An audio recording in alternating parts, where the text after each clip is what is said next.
तो सीधे तस्वीरें आपको दिखा रहे हैं जहां जेपी नड्डा बीजेपी मुख्यालय पहुंच चुके हैं। तस्वीरें सीधे वहां से दिखा रहे हैं।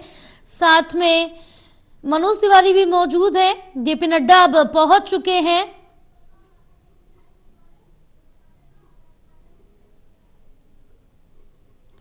तो यहां पर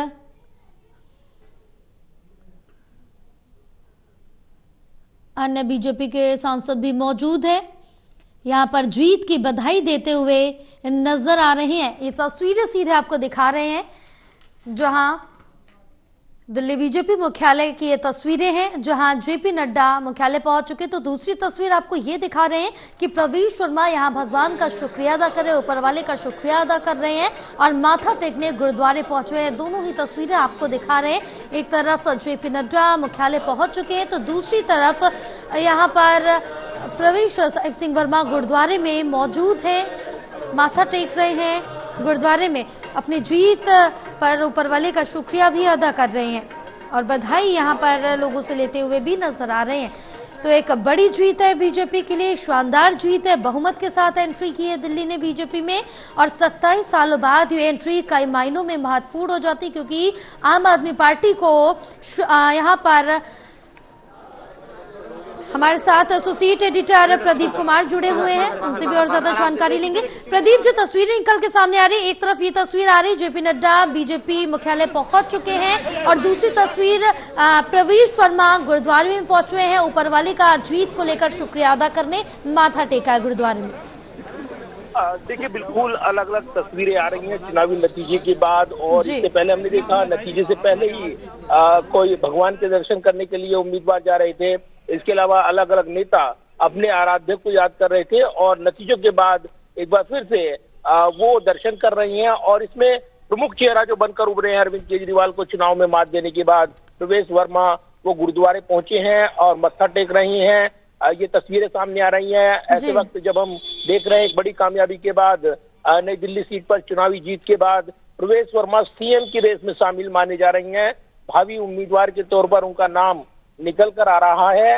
हालांकि जो प्रभारी हैं दिल्ली बीजेपी के विजय पांडा, उनकी ओर से बयान आया कि अगले कुछ दिनों में जल्द से जल्द सीएम के नाम को लेकर औपचारिक निर्णय लिया जाएगा। तो अभी बैठकें होनी है, विधायक दल की बैठक भी बुलाई जानी है। इसके अलावा पार्टी बोर्ड में निर्णय लिया जाना है, मोहर लगनी है। उसके बाद विधायक दल की बैठक में निर्णय होगा, अमूमन जो परंपरा रही है बीजेपी की।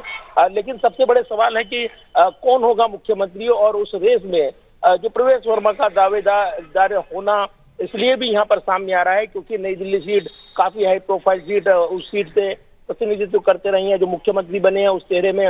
और प्रवेश वर्मा उस सीट पर जिस तरीके से उन्होंने जीत हासिल की है, एक स्वाभाविक उम्मीदवार वो माने जा रही है और इसलिए उनके हर गतिविधि पर राजनीतिक तौर पर जीत के बाद नजर लगी है।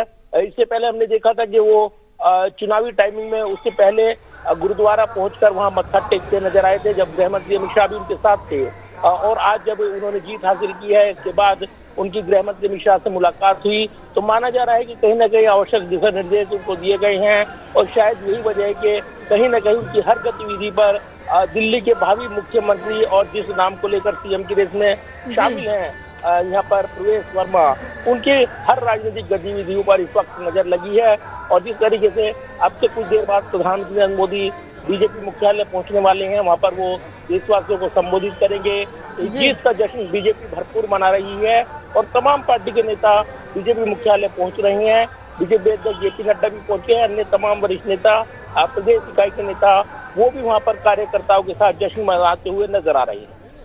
बिल्कुल है क्योंकि बीजेपी में जो जीत का जश्न है वो मनाया जा रहा है और अब से कुछ ही देर में पीएम मोदी भी पहुंच जाएंगे। लेकिन इस बीच अगर देखें तो दिल्ली बीजेपी मुख्यालय में तमाम नेता मंत्री के पहुंचने का सिलसिला देखने को मिल रहा है। निर्मला सीतारमण भी आप पहुंच चुकी हैं, एक एक करके सभी लोग पहुंच रहे हैं और अब से कुछ ही देर में पीएम का भी संबोधन शुरू हो जाएगा। तो दूसरी तरफ प्रवीश वर्मा गुरुद्वारे में मौजूद है, वहां पर माथा टेक रहे हैं, भगवान को शुक्रिया अदा कर रहे हैं और कहीं ना कहीं जैसे कि आपने भी जिक्र किया कि वो सीएम रेस में एक चेहरा माने जा रहे हैं, उनका नाम भी हो सकता है। देखिए, बिल्कुल। और जिस तरीके से ग्रंथी पुजारी योजना को लेकर अरविंद केजरीवाल ने चुनावी वायदा किया था, उसके बाद से ही यहाँ पर गुरुद्वारे ग्रंथी वो तमाम चर्चाओं में रही हैं और इसलिए गुरुद्वारे में मत्था टेक कर यहाँ पर भावी मुख्यमंत्री माने जा रहे प्रवेश वर्मा एक राजनीतिक मैसेज दे रही है कि जो वायदे बीजेपी ने किए हैं उनको पूरा किया जाएगा और कई जो योजनाओं का ऐलान किया गया है, इसमें महिला सम्मान निधि हो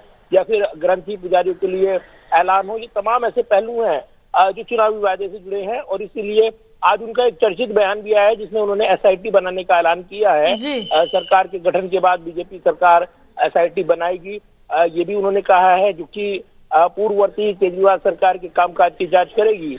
तो कहीं ना कहीं एक राजनीतिक चुनौती बढ़ाते हुए तत्कालीन आप सरकार की यहाँ पर नई बीजेपी सरकार नजर आने वाली है, वो तेवर वो बयान कर रहे थे। तो कहीं ना कहीं राजनीतिक तौर पर अब हर गतिविधि पर प्रवेश वर्मा की नजरें लगी हैं, क्योंकि वो सीएम के दावेदार हैं। ऐसे में या कोई चौंकाने वाला नाम होगा या फिर उन पर मोहर लगेगी, ये तो सस्पेंस बना हुआ है। लेकिन अभी फिलहाल जीत के बाद नई दिल्ली सीट से चुनाव जीते प्रवेश वर्मा इस वक्त हाई प्रोफाइल कैंडिडेट के तौर पर बीजेपी के सीएम। बिल्कुल प्रदीप, आपको रोकेंगे, लेकिन इस बीच प्रियंका गांधी क्या कुछ कह रहे सुनाते हैं आप।